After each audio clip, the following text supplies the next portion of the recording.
Zuno Golf, reach beyond. By CPOM's Resort, become a member at cpoms.com and enjoy the many benefits. By Club Car, the leader in sport utility and personal vehicles. By RSM, proud sponsor of the RSM Classic, giving back to our community. And by Bridgestone Golf. Play the Tour B ball that fits your swing today. On the show, we're going to talk with Dave Schultz, president of Next Links, who will talk about their indoor facility in California, which is the start of building more locations across the U.S. Then we'll talk with Jim Nugent, CEO of Global Golf Post, about the upcoming U.S. Women's Open at Pine Needles, one of my favorite courses. An update on where is Phil, almost like where is Waldo, and the match between the PGA Tour and the Saudi Tour. They're getting into the ring, and we'll see what he thinks is going to happen. And then finally, we'll talk with Dan Davis, director of golf at Branson Hills Golf Club at Branson, Missouri, about their highly rated course, Branson Hills Golf Club, and explorebranson.com for all the things to do when you go there. First up is Dave Schultz, president of Next Links, who I talked with at the PGA show in Orlando. 7 years of developing software and technology to sort of advance what they call AGE, or alternative golf experiences, sort of to the next level. We really feel like we've got a sport now that is worthy of competition and also really good fun, for everyday people. It's broken down into a putting only experience where beams of light come down from the sky and tell you where to put your ball like a tee box, and other beams of light come down from the sky and shine over a existing golf cup to give you a target destination. We take our 9 favorite putts and turn that into a complete game, a little bit like a set in tennis. Takes a couple of people 15 minutes to compete and play. Beginners and intermediate players that play together. The beginners play a beginner game, so their 9 shots are a little bit easier than the player that's playing an expert game, but they're playing 9 shots together into the same cups as if they sort of landed on the green and the beginner just had a better shot on the approach. Turns out that that's a lot of fun, and we've been watching for 4 years now this technology mature in Indian Wells at the Indian Wells Golf Resort. And now we're in the final negotiations with the city of La Quinta to open a full-scale brick-and-mortar venue, kind of on the scale of these big driving range entertainment centers, about a $30 million project. And it looks like we're getting capitalized to support, several of these over the next 3-4 years. So over the course of the time at Indian Wells, I know people, when they start out, it kind of starts out slowly and then eventually grows, and it's grown quite a bit to where we are now.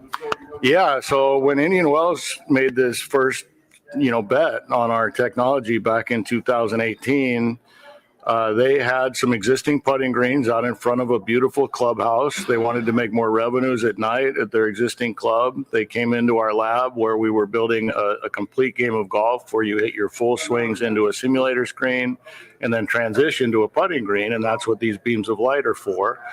And they just saw the beams of light on the putting green and said, man, that looks like a lot of fun. Can you just do this? Forget the screen. We don't care about that. Can you make putting games on our existing green using this technology you've been inventing? They opened in October 2018. First season, by all accounts was very successful. But, the real evidence is 4 years later, opening this season that opened in November, 21. And they had, 20 to 25 special events already pre-booked, going into the season. And, that's really attractive to them because they get, this party revenue. And now we're starting to create recurring league play behind that. And so it couldn't be more popular. They couldn't be more excited. And that's sort of what led to the, neighboring opportunity in the city of La Quinta, because the relationship with that was really a public-private partnership with the city of Indian Wells, who owns the Indian Wells Golf Resort. That went so well. The city of La Quinta, was aware of that experience. And when we showed up with an idea for a large-scale venue, they're like, yeah, we're interested. Now we've been working with them now for the better part of a year, and just got some good news yesterday that we're sort of on the finish line of getting those entitlements at a beautiful property. Well, the nice thing is that you can do it on existing putting areas, but then you can also, as you and I were talking about, courses like Bandon Dunes, Pinehurst, Sea Island have their own putting courses. So besides their regular putting greens, so you can do it on either one. Yeah, no, I mean, it's really easy to think about if you just understand the core nature of that. We've programmed these nightclub spotlights to shine a beam of light down on a putting green to act as a tee box for a minute, a light-based, instead of a physical object, a light-based, indication of where to put your ball. Imagine walking around your favorite putting green and just looking for 9 putts that you could never get tired of, incorporating those into a game that you can compete with your friends against. And that's what we did in the lab from 2015 to 2017. And we literally played this game every day. And so all of these courses that have an existing putting green are in a position to just add some of these, this lamp technology that we've created with a scoring interface like an iPad. And it allows them to turn their own putting green into a gamified experience that people want to spend a couple hours doing. And how many variations can you do of the game? I mean, it's not the same game over and over and over. Obviously, there's a change that you can make to make it more attractive and different each time. Yeah, well, I mean, it's about, that's how we create this differentiation between a beginner and an intermediate. We actually create a different game. So if you imagine that you could shoot a beam of light anywhere you want to on call, you could have 1-foot putts, you could have 3-foot putts, you could have 25-foot putts, you could have 75-foot putts included in this game. Okay. So it's a matter of just designing however many of these 9-putt experiences that you want to introduce. We typically have 3, beginner, intermediate, and advanced, and the players show up, they pick their level, and they play together through this game, and it's really a pretty joyful experience when you watch them do it.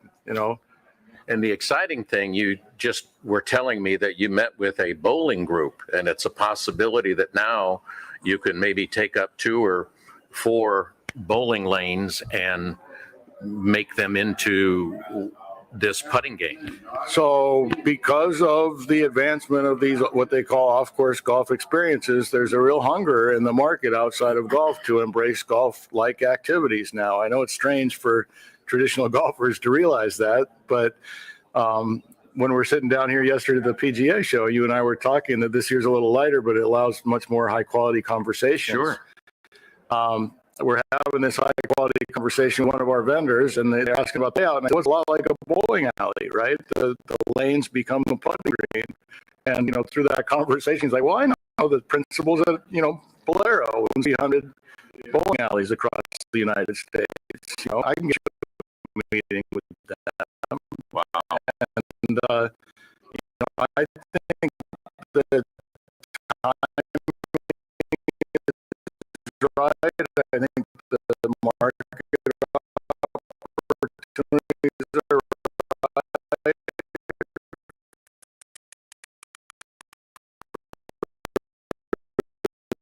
Them to experiment with taking, to their 40 lanes and putting a putting green in there and monetizing, the way you sit, the way you engage socially, it's all set up physically exactly like a bowling alley. At the end of the bowling alley, like they're putting 16 tees that could be a silly screen. So they could win a shot with your primary, and we have where you can have a which is the only way to engage in golf in a virtual way. Then you need to enhance it with the putting.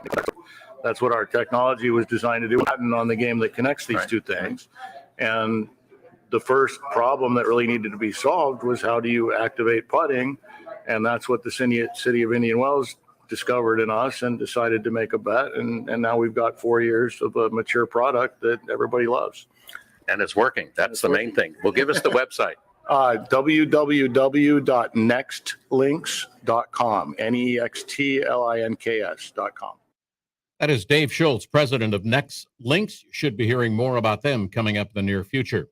We're going to be talking with Jim Nugent, CEO of Global Golf Post, about a lot of stuff. right after this. But CJ's Pizza on Mallory Street across from Parker's on St. Simon's Island is the oldest Italian eatery on the island. And you know why? Because those who've experienced CJ's one-of-a-kind taste, nothing else will do.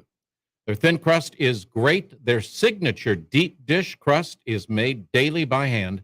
Famous hoagies, meatballs, homemade salad dressings, and much more. Don't forget their great appetizers, pasta dishes, desserts, and, of course, beer and wine. So don't forget they're open 7 days a week starting at 4:30. Best deep dish in the South. Call in or go on in and sit down and just have a great meal. Check out their full menu at cjsitalianrestaurant.com.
Hi, my name is Allison Fillmore. I'm the Executive Director for the Tour Championship, and you're listening to the Back Nine Boys radio show. And welcome back. I'm Rich Stiles. Glad you're with us. Global Golf Post is an online pub that you can get free every week. All you got to do is send them your email and you got it. And with us today is Jim Nugent, the CEO of Global Golf Post. Good morning, Jim. How are you? Morning, Rich. Thanks for having me on today. It is always a pleasure because I love talking to you because you will just answer any question honestly up front, and it's just a joy to have you on the show. So thanks for being here. Thank you. All right, so let's get right to it. Greg Norman, is he in or out with the Saudis at this point?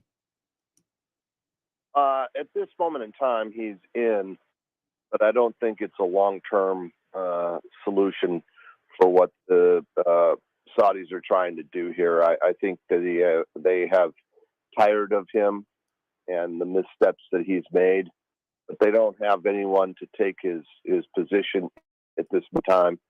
And so I think they're going to let him continue to lead this effort for the time being. But I would be surprised if a year from now we were having this conversation that he was still in place.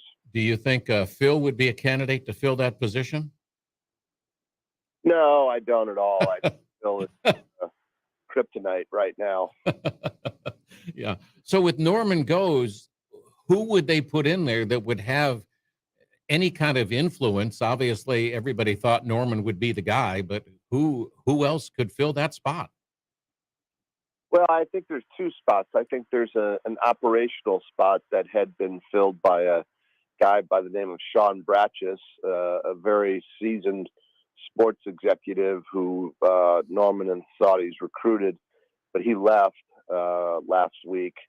I think they would look to fill that kind of position, and that could be a lot of people whose names you and I and your listeners might not know.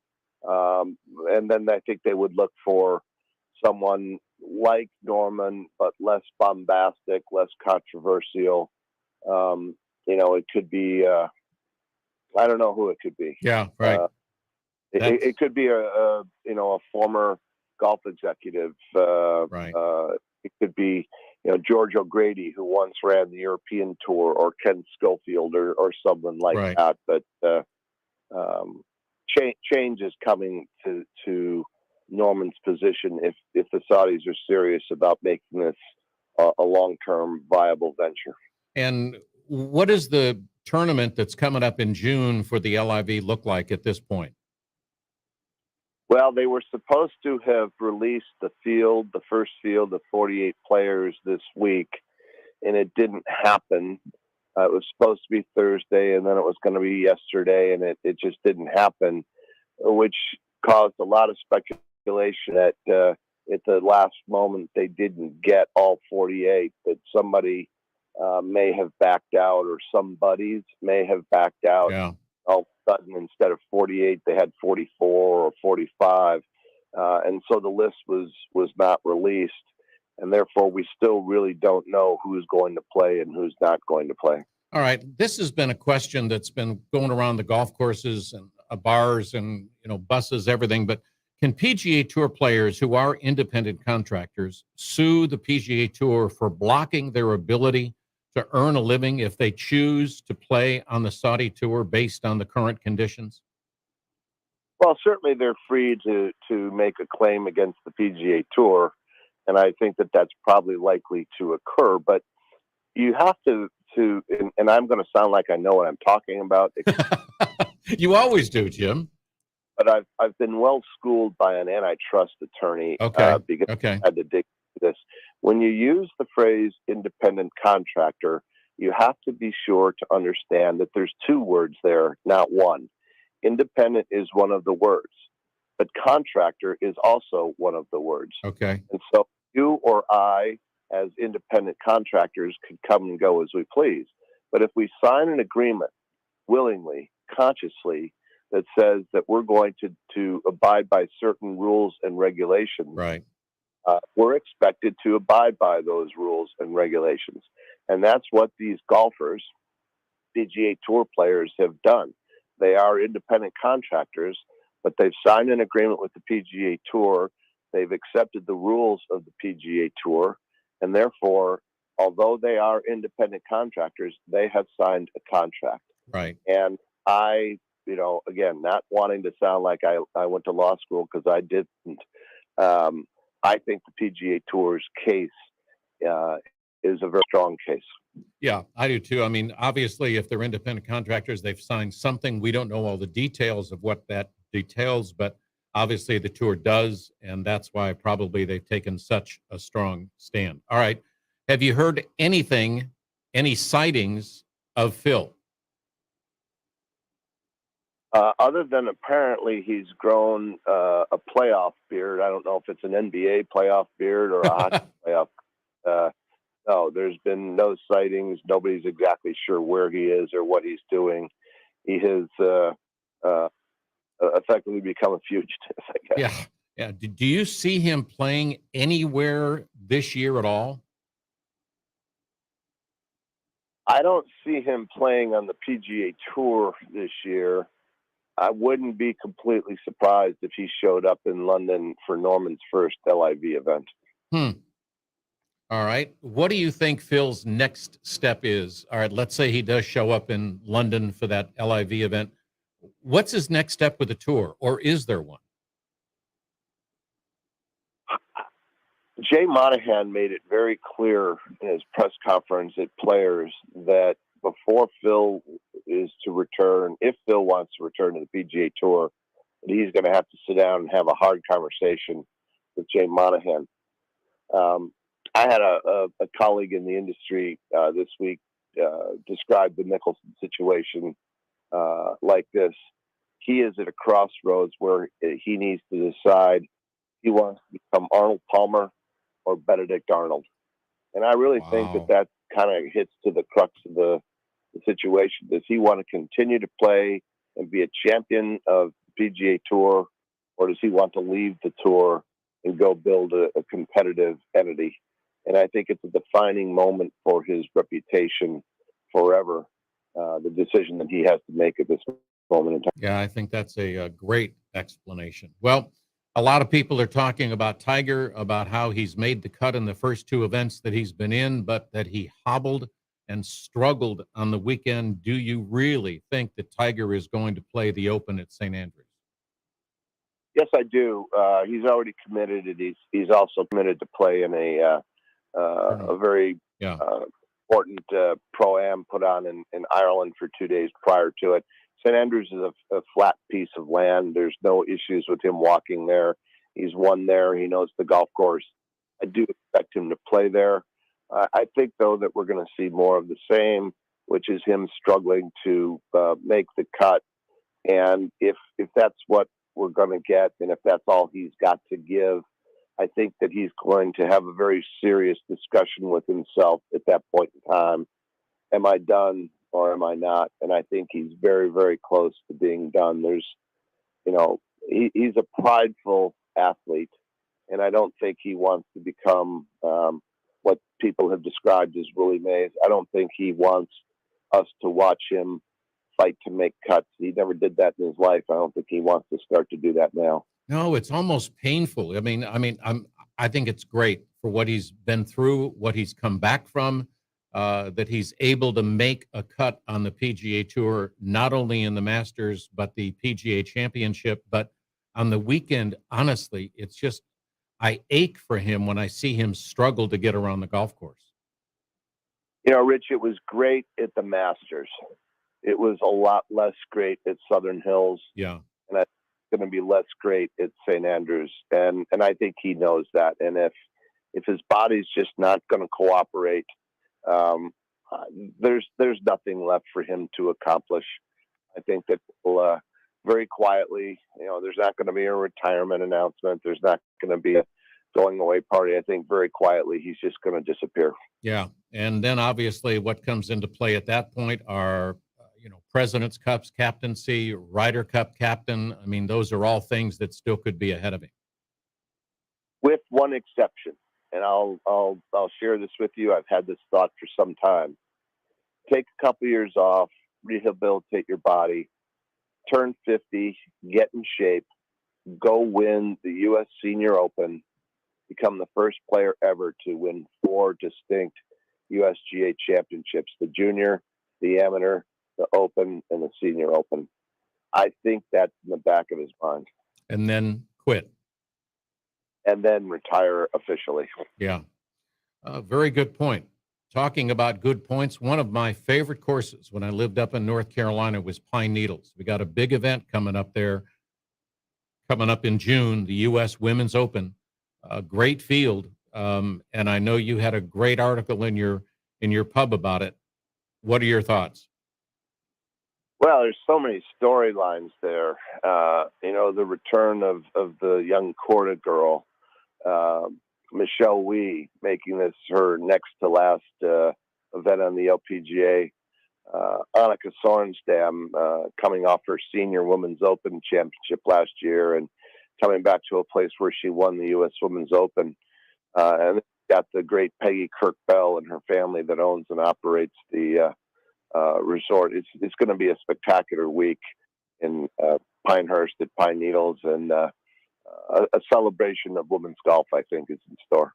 You think that always when Annika is in a tournament, she's still got it. She's still, I mean, she might be a little rusty, but she still plays a lot of golf. Do you think she's got a chance at the U.S. Women's Open?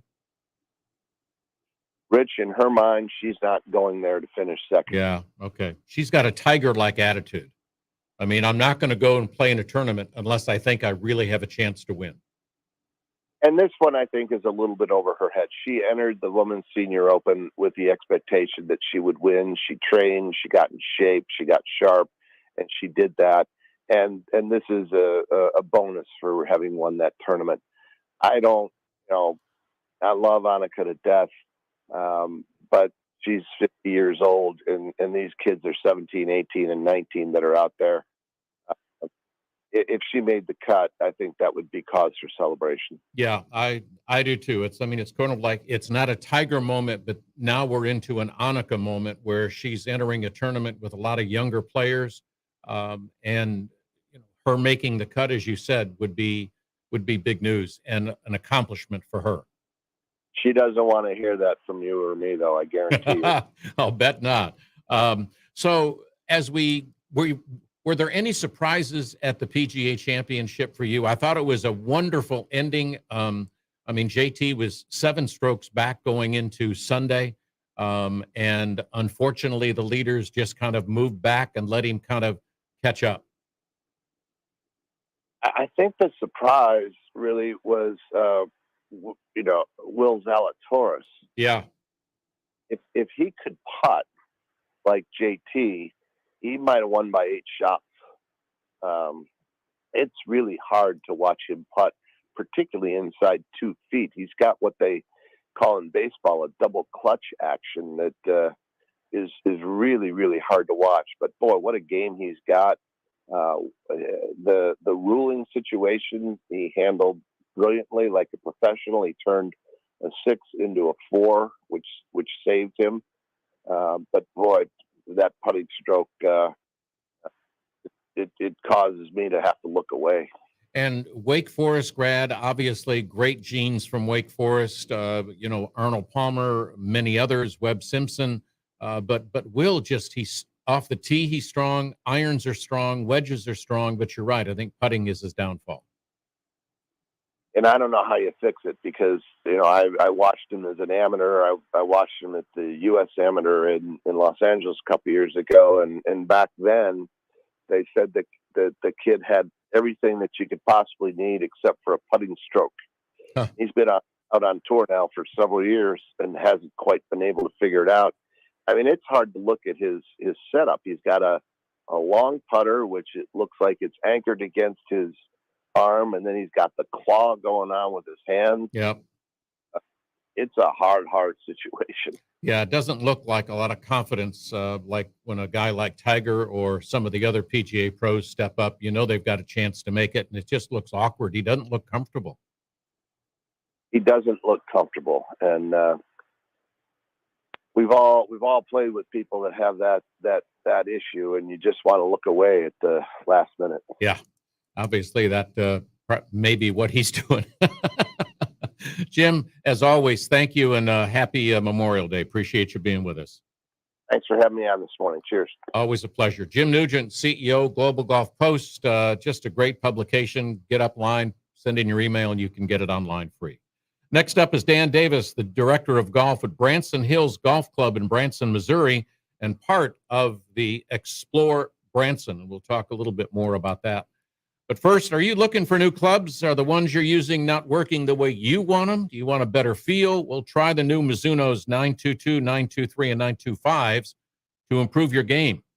These new Mizuno irons will help you reach beyond, and then you can add the driver, the fairway metals, the hybrids, and you're on the way to your game improvement. And then you can try the new models of Mizuno putters. You can do the blade. You can do the mallet. Check out everything at MizunoGolf.com. Mizuno Golf, reach beyond.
Hi, good morning. I'm Bobby Weed down in Ponte Vedra Beach, Florida, and you're listening to the Back Nine Boys Golf Show.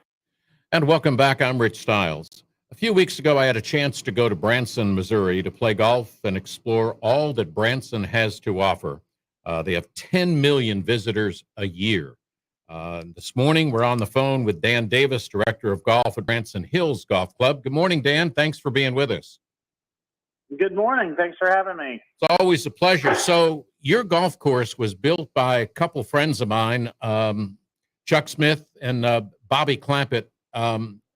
It really was a great golf course from a visual standpoint, but a lot of elevation changes. Yeah, I think that's one of the things. I mean, there's a lot of elevation change in Branson all over every golf course, but I think it is one thing that probably sets us apart of even some of the newer ones is that, consistent change throughout the course.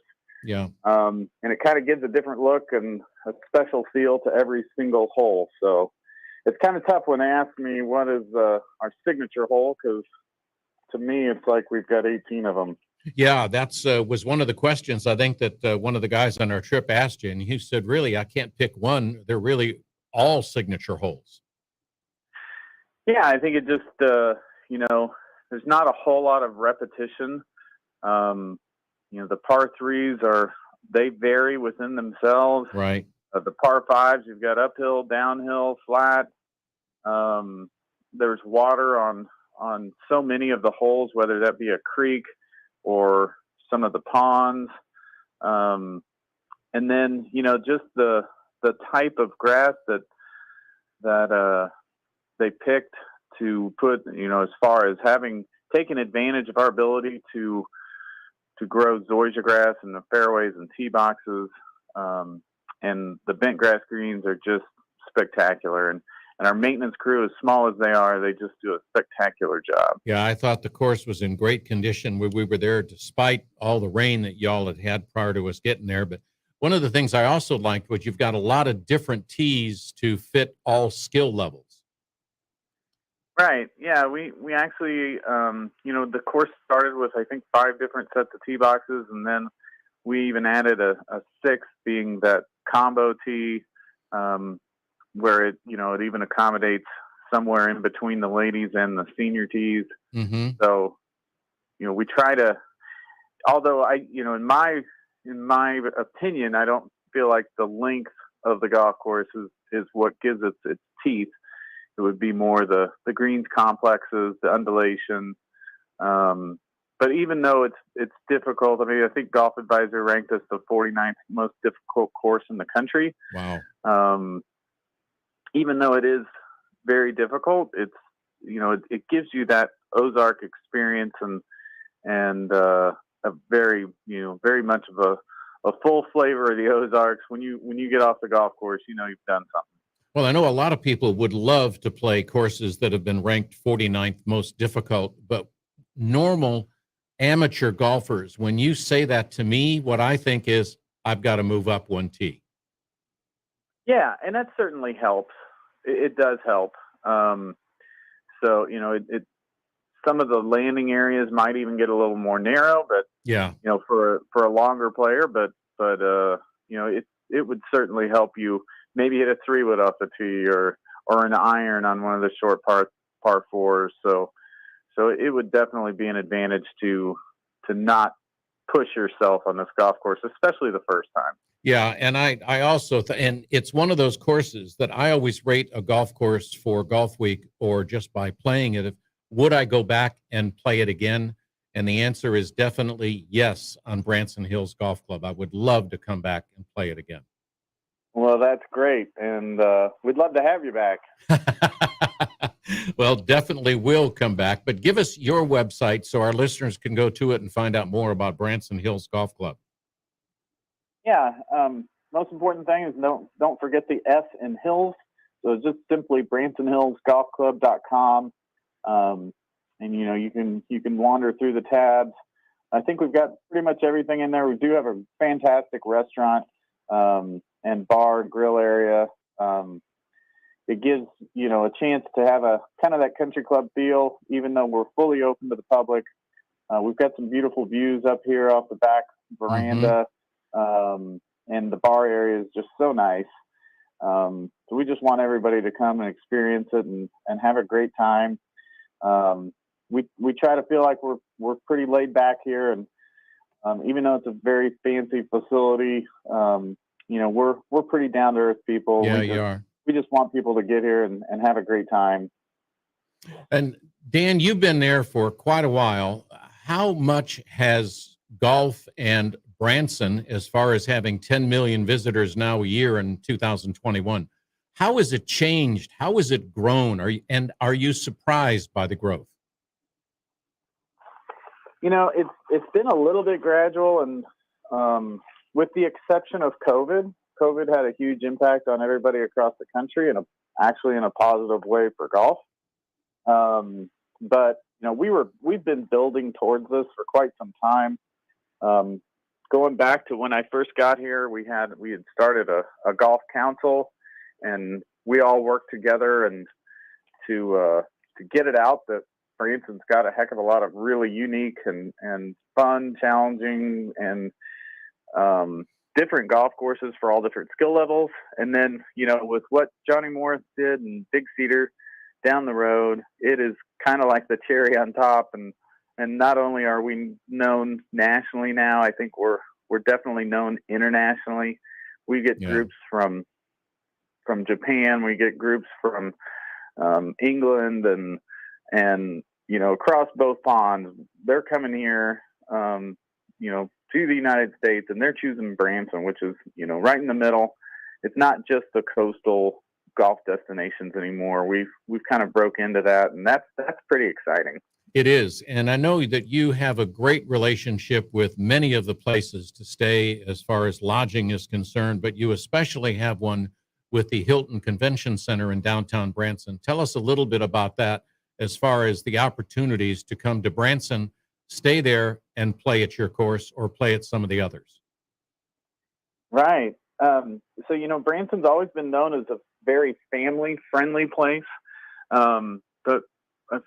So back in the late 2000s, they built the Branson Landing, which is a very, very upscale, nice shopping district. And then the Hilton Hotel, which is right there on the landing. There's two different hotels, the Convention Center Hotel, and then also the Promenade, which are like little suites that overlook the shopping districts. It's right on Lake Taneycomo. There's some great bars, great restaurants, really nice collection of stores, a fountain show. I think the guy that built the fountains at the Bellagio. And it's kind of all in one, and we're the closest golf course.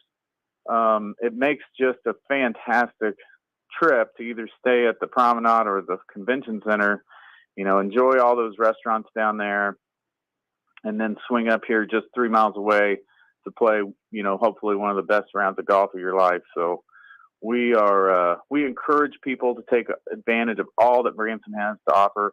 And beyond that, you've got two fantastic lakes with bull shoals and Table Rock, crystal clear water.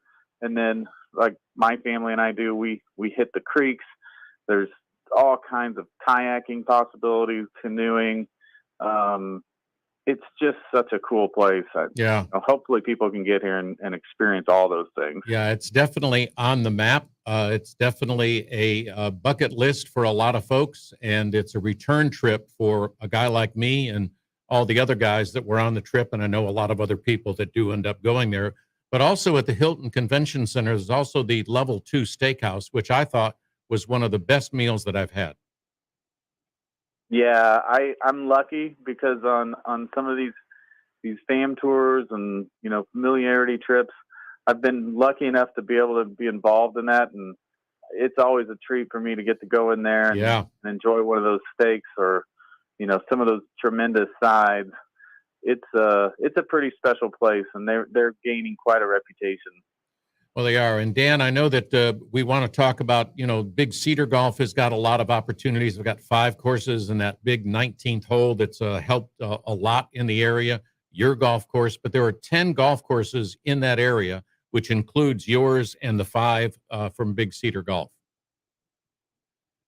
Right. I mean, you could even stretch it out a little further and look at some of the ones in Springfield, but even right here in Branson, I mean, there's enough golf and I think enough desire to play them again that you don't have to look too far.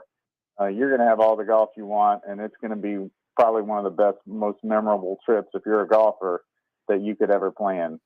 Well, Dan, hang on for this with just a minute, and we're going to come right back with Dan Davis, Director of Golf at Branson Hills Golf Club in Branson, Missouri, right after this on the Back Nine Boys Golf Show.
This is Bobby Clampett of the PGA Tour, and you're listening to the Back Nine Boys Golf Show.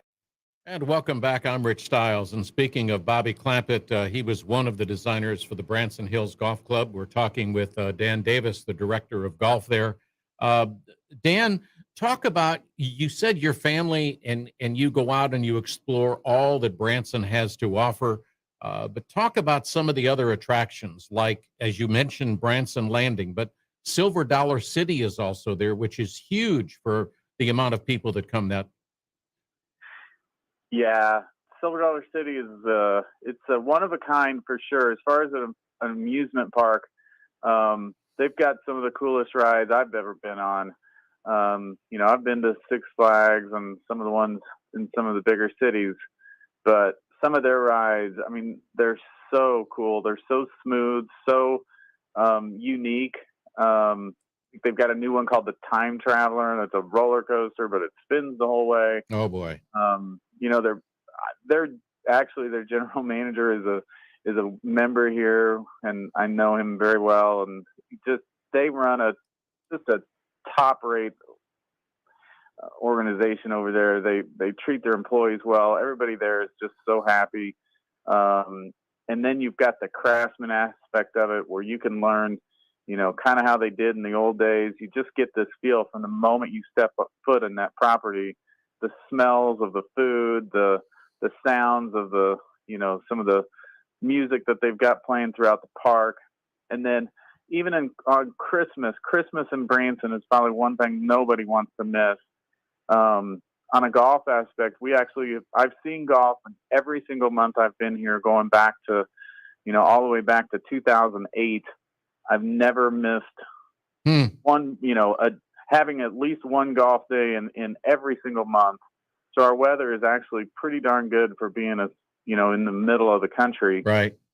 But the Christmas in Branson is just something really cool. that park is in particular is lit up all throughout the park. They've got, a Christmas parade. The Branson Landing, on the other hand, too, has got, it is amazing. The Christmas tree that they've got down there is a super high tech, it's sequenced to music, and it's just a really, really neat place to come to during the holidays. You've got great shopping, great restaurants again.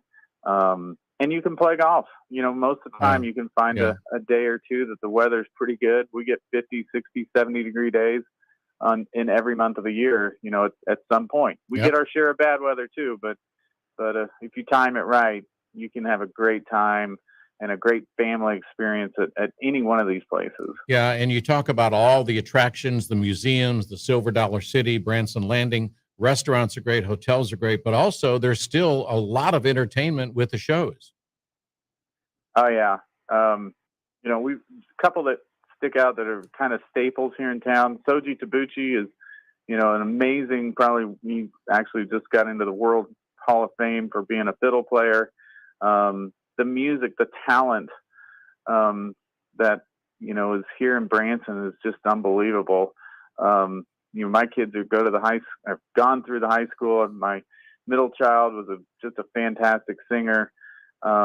And some of the talent that's even at the high school level, because of their parents, because of their association with the shows, it would just knock your socks off. The amount of talent that's in this town, and a lot of them go on, and they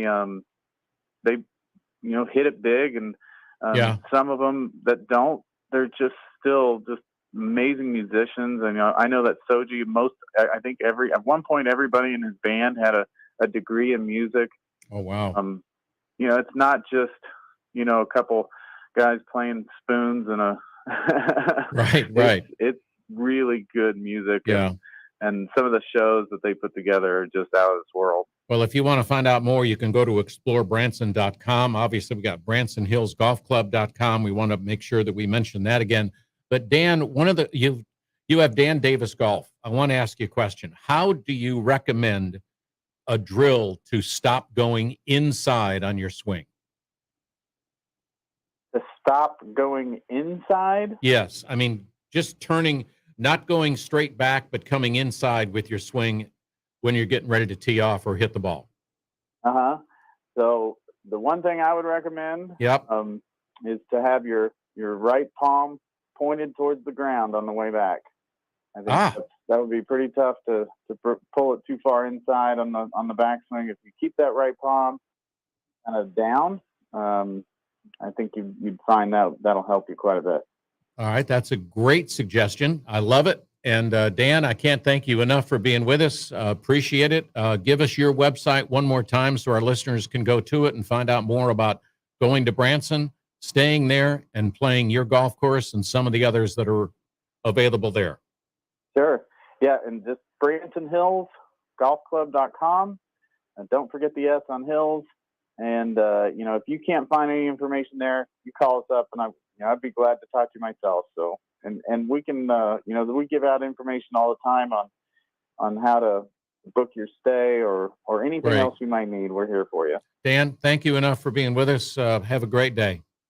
Thank you, sir. Have a great one. All right. You too. Dan Davis, the director of golf at Branson Hills Golf Club in Branson, Missouri. Go to explorebranson.com to find out more about where you can go, stay, play, and just go to all the attractions, the museums, the shows, the restaurants. It's just a great place to go. Obviously, I'm going to go back. So thank you for being with us. The Back Nine Boys Golf Show is heard every Saturday and Sunday right here on ESPN Coastal.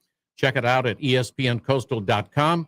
Go /Back9Boys. You can hear us. You can see us on YouTube. Just go to wherever you get golf podcasts. And thank you. Thank you very much for being with us. You've been listening to the Back Nine Boys Golf Show with Rich Stiles. Go to back9boys.com for all things golf whenever you want it.